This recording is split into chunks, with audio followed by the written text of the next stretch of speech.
mais aujourd'hui malgré li xew moom Bassirou Diomaye Faye génnewuñu ko parti Pastef lan moo war a mën a tey retardé pour que Pastef jël acte ne Bassirou Diomaye génne nañ ko parti bi. waaw je pense que les stratégies politiques la xam nga aujourd'hui boo seetloo boo dégloo et puis ci kaddu yooyu la ñu amagum muy la sortie d'Ousmane Sonko bi mu def juste après son limogeage quelques jours après mu revenir at ci li mu ne Bassirou Diomaye Faye def ne ko nañu waxtaan nga ne yow yaa bàyyi. Donc le fait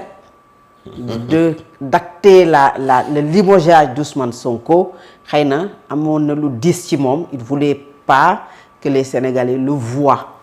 comme ki nga xamante ne moom moo njëkk a maanaam dagg li nga xam ne mooy caq bi dafa bëggoon mu nekk loo xamante ne dañ koy waxtaanee parce que y a aujourd'hui li ñuy wax tout le temps diwkat dafa bàyyi diw facteur trahison day ñëw wor day ñëw kàddu yooyu yëpp xëy na lu muy daw la et pour man c'est la même stratégie politique parce que aujourd'hui Pastef a peut-être tous les arguments pour démettre ki nga xam ne mooy Bassirou Diomaye Faye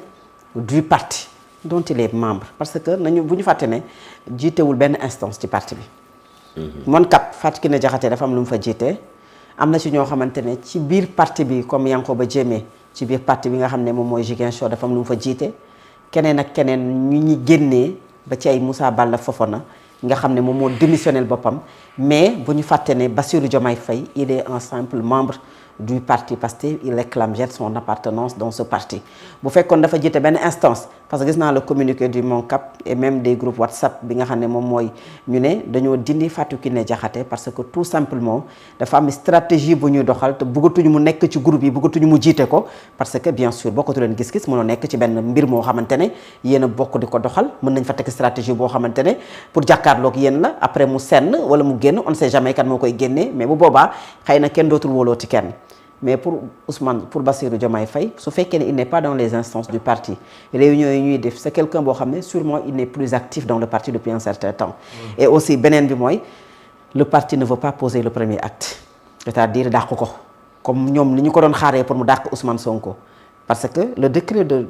dàq Ousmane Sonko était déjà prêt Ousmane Sonko était au courant avant même muy dem pencum ndaw réew bu Sénégal donc ba mu demee pencum ndaw réew bu Sénégal c'est juste peut-être pour le pousser su fekkee ne mën nañ ko tuddee noonu à la faute et ça a été fait moom moo tax bii yoon ma jàpp ne c'est quelqu'un qu'on veut laisser bàyyi ko ak cëggal guyam moom mu def li mu bëgg ba xëy na mu bind sa lettre de démission pour quitter le parti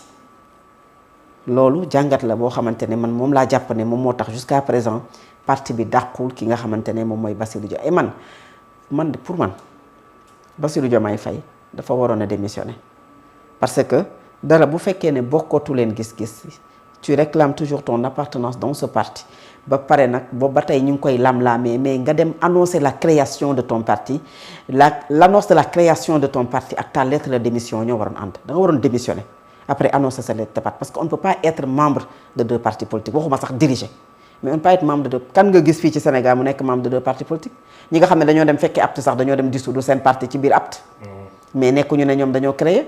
ñeneen ñi nga xamante ne ñoom ñoo génne communiqué comme kii ñoom pare nañu pour soutenir ko ça veut dire que ne ñoom kon seen parti dañ koy seyal ci biir parti bi nga xam ne moom mooy Bassirou Diomaye kon moom mënul nekk membre du parti Pastef ba pare ëlbatiku nekk également le président d'un parti politique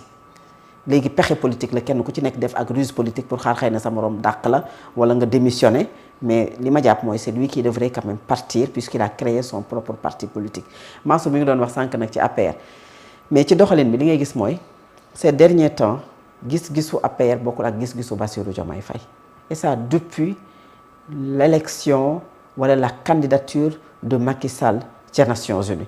le fait que Bassirou Diomaye Faye n'a pas soutenu la candidature de Macky Sall et il le dit ouvertement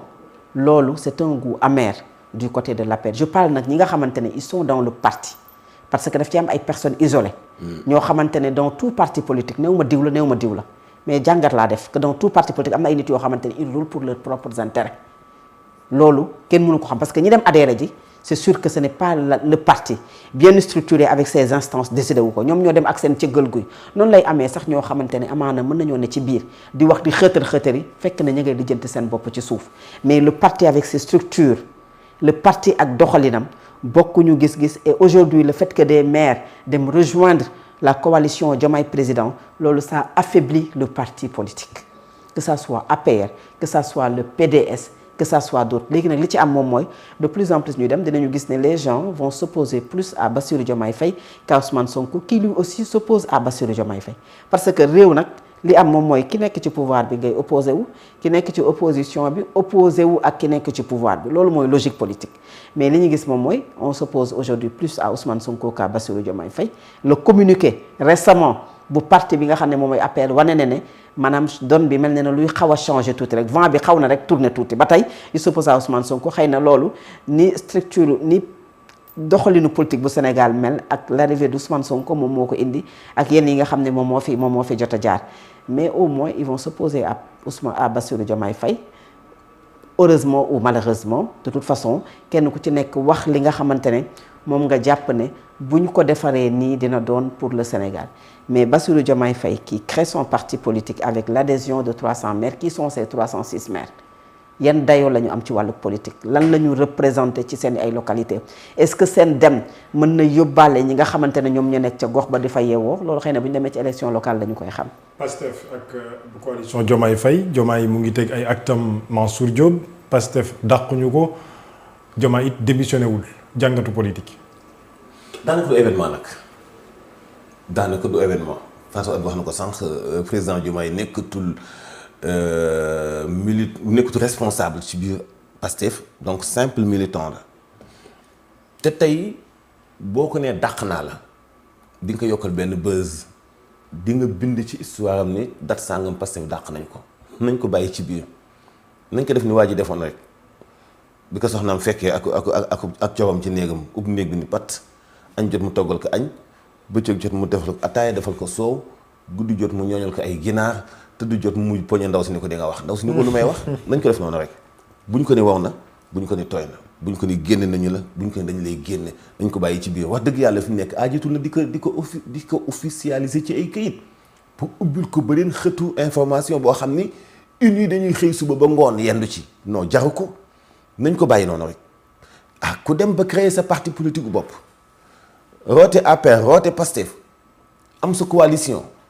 dàq ki jiite coalition parti bi nga bokkoon. wala nga mën a roote PDS. waaw nga mën a roote PDS mën a roote mu ngi roote APR moom. c'est-à-dire que Fatou loolu la ñu bàyyi xel te ëllëg gi si biir dina nekk flagrant ngeen gis ko coalition Diomaye ak waa APR bu ñu amul obédience dina ma jaaxal parce que yi ñuy def nii yëpp kenn foogu ko woon kenn musta foog ni président Bassirou Diomaye Faye donte woon ni annoncé woon na amitié ak Amadou Sall donte woon ni wax nañu fi ay protocole Cap Manuel. mais ce sont des personnes isolées Mansour de. waaw maanaam ñi nga xam ne ñoom ñoo dem. loo gis mu particulier loo gis sax ci ndaje parti bi lu ci ëpp. loo gis mu particulier parce que y a le noyau également du parti.